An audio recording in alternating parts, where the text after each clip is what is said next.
Let's talk about Granblue. What's up everybody, my name is Sen, welcome back to the channel. As you can tell by the title of this video, we're talking about a little bit of Granblue Fantasy vs. Rising. But first, can we talk about how the honey roasted pistachios are inferior to regular pistachios? They're not bad, but it's not as good. Let me not underestimate because I just straight up have not been playing really quick. Let's do this. Just gonna jump back.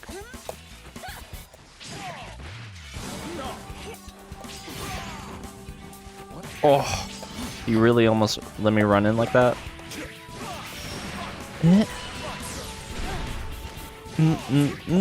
Well, one of these. Get the grab. Let's go. I'm just gonna go for a pure strike. Go for a. Oh, if I converted off that, I would have felt like such a god.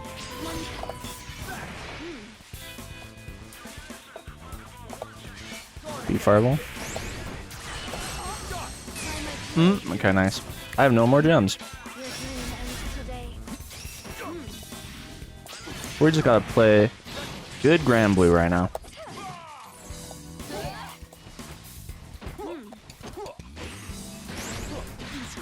Or at least good enough Granblue. Alright, let's go. Okay, nice check. Okay, poking.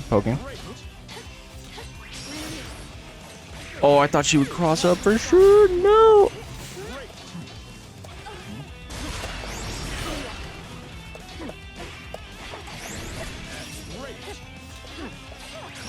I was just gonna try to jump out. Oh, no DP. Oh, no. I'm fine. What the fuck? Hey, shut up over there. Okay, nice.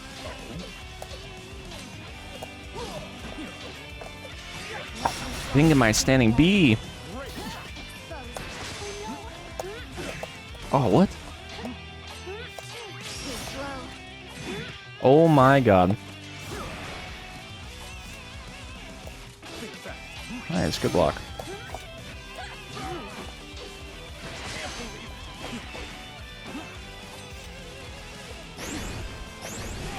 Ooh, no block there. I'm gonna take a dragon.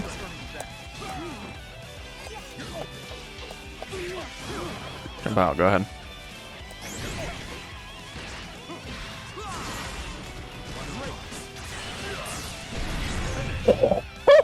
Oh, damn! Sorry about that reaction. I'm sorry. What are these trophies? Yeah, okay. Okay, nice jump in. Oh, I thought I checked it. No follow-up though.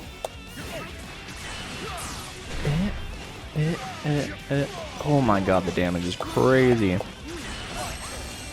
Unfortunate. Goodbye.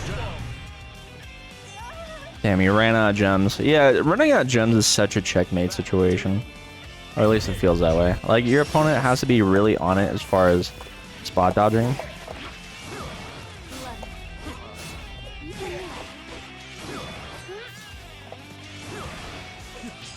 Are you gonna jump? No.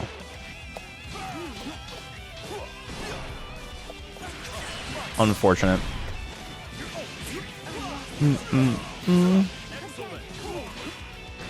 Oh my god. Oh. I didn't know how to convert off that, I'm gonna be real. Oh, you're so fucking lucky. You were so lucky. I was trying to do that the whole time. Moving on to what I actually wanted to talk about is the longevity of Granblue Fantasy vs. Rising. As I'm sure a lot of us know, if you guys played the original version of the game kind of died because of COVID. A lot of games at the time had really bad online, didn't have rollback, and rollback wasn't really super established just because everyone was going to their local and their offline scene and all that stuff. So COVID caused this game to die. Some survived, like Dragon Ball FighterZ, but You know, this one was just kind of getting its feet off the ground when COVID hit. Interestingly, it was brought up to me the potential lifespan that this game does or doesn't have. It was a genuine question from a viewer and also someone in the Discord of what does the potential life cycle of this game look like. And honestly, I didn't really think that hard on it. I was like, oh, you know, like, it's back, it's better than ever, it's got rollback, new characters, new DLC, all that stuff. It's looking hopeful for the future of Granblue. Like, it's a solid game, a little bit vanilla, at least in my opinion. But I've said it before, the good thing about a vanilla game is that there's a lot of room to add new and interesting things and spice up the games in many different ways. Something I didn't consider was what was right around the corner in the shape of Tekken, but honestly, if we're being real here, all the Tekken players are still probably playing Tekken 7. I'm sure there's a little bit of cross-pollination going on, but I don't think it's going to be such a large impact from the Tekken community, more so that it's going to be the potential, and I do mean potential impact, from the Under Night community. At the time of recording this, Under Night In-Birth 2 is around the corner, but also in early access stages of things. So people are in fact getting their hands on the game a little bit early. Under Night In-Birth is also a game that suffered from lack of solid online play, also kind of showing off delay-based netcode. I played a lot of Unist and Uniclear, and let me just say, like, comparatively for me, I love Under Night way more than I love Granblue. Granblue's fun. Granblue was never a kind of, it was always going to be a stopgap for me. It was always going to be that in between for me to get to the next thing. I've kind of had my time with Dragon Ball FighterZ. I'm going to play it still, but my focus is definitely going to be shifted elsewhere. And Granblue was a nice kind of place to sit for a little while, and I'm sure I'll stop in here and there just to, like, you know, keep on playing. Like, I don't think the game is bad, but as far as putting my main efforts and focus into something, I don't think that was ever going to be Granblue. As it stands now, if you gave Unist or Uniclear rollback and, like, had Uniclear with rollback versus Granblue Fantasy versus Rising, I'm taking Uniclear. The gameplay is just so much more fun to me. It's just a lot closer to the type of gameplay I like. It just truly is Street Fighter, but with the kind of anime style, like Dragon Ball, it's like Dragon Ball FighterZ Neutral, just without Super Dash. Yeah, I didn't really get a good chance to mess around with the beta. I didn't sign up for it. I didn't participate in it. So I don't know if I'm going to go through a bit of a character crisis. Some of the characters that I played were Hyde originally. I played a little Byakuya, played the People's Hero, Akatsuki, and then also Chaos. I messed around with a lot of the cast as well, but, you know, those were the primary examples of characters that I played. Oh, if I just got that first try. It's like the Goku combo. Oh, shit. Oh. Oh, dude. Oh, fuck. Kind of spicy right now. Let's go. Unfortunately, I'm not even going to be able to get the game right away. I'm going to have to wait a couple days until I get paid, until I think the 25th, which is kind of perfect because that's the actual release of the game. And then Tekken 8 comes out literally the day after, so my wallet's going to be a little bit hurting, to be quite frank with you. With that said, though, this game is relatively underground as far as the fighting game community is concerned. I am afraid for this game, for Under Night, a little bit more, actually, because it's got like a very Melty Blood air to it. Nobody talks about Melty Blood anymore, but honestly, the people that play Under Night love Under Night so much. So I'm really hoping this game thrives. I hate to say it, I don't care that much about Granblue. I hope it thrives. I hope the scene continues to be popping. I like the game enough. It's just I like Under Night way more. The only thing that really makes me have any kind of fear is that the content creation shift, potentially, with Under Night coming out and being the new shiny thing, even though Granblue's not old at all, but just the way content creation is, people are gonna start centering their focus around like, oh, hey, check out this new Under Night game. Hey, like Tekken's out as well. And I mean, as far as games nobody's talking about, I never thought I'd hear the day, but Mortal Kombat. Nobody's really talking about Mortal Kombat a whole lot, like a little bit here and there. But you know, Mortal Kombat's in a weird state with the community right now, out of what I know. So I really don't want Granblue to get swept under the rug. Like, they fought hard for their second coming of their game. It's possible that there might be a shift for a little while. Like I said, just because Under Night's going to be the new thing around. It's going to be new and shiny, and like everyone's going to be having their fun with it. But I think when the dust settles, we're going to have very defined communities.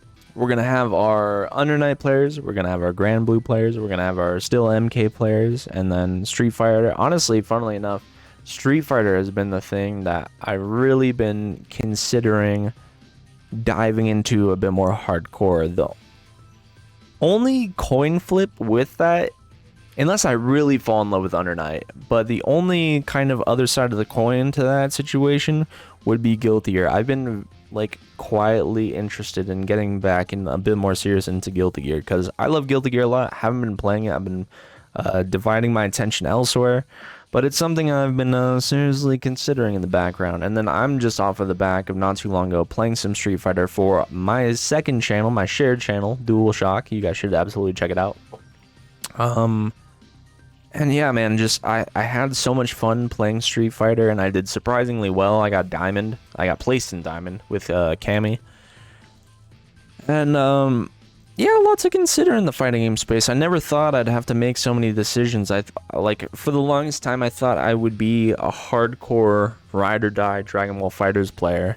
But I mean, I've said it before, but once you played a game for so many years, and you know they're not really going to be patching it anymore, the water's kind of stagnated, if you will. I'm sure there's a bunch of new tech to be discovered. You know, I haven't even reached my highest heights with that game, but you know, I've definitely paid my dues with that game as well. But also, like, I want to find that new hunger again. I talked about this on DualShock as well, but I'm not like nearly as hungry as I used to be when I first started playing Dragon Ball. When I first like hard committed into getting better at Dragon Ball, I was so hungry to improve back then. If I had my knowledge now and my ability now with my hunger back then and had like a perfect fusion, dude, I'll give myself a little credit that I could potentially be a force to be reckoned with. If I just took like a game a bit more seriously, I would. I've some decent faith in myself. Yeah, what do you guys think? Where are you guys kind of sitting? Do you think that Granblue is going to be able to survive this? Like a little bit of division between Tekken and then now Under Night. Do you think Under Night is just going to be a little bit of a fad? Where are you guys sitting? Are you guys excited for anything in the future? Let me know in the comments down below. And I'll see you guys in the next one. Peace.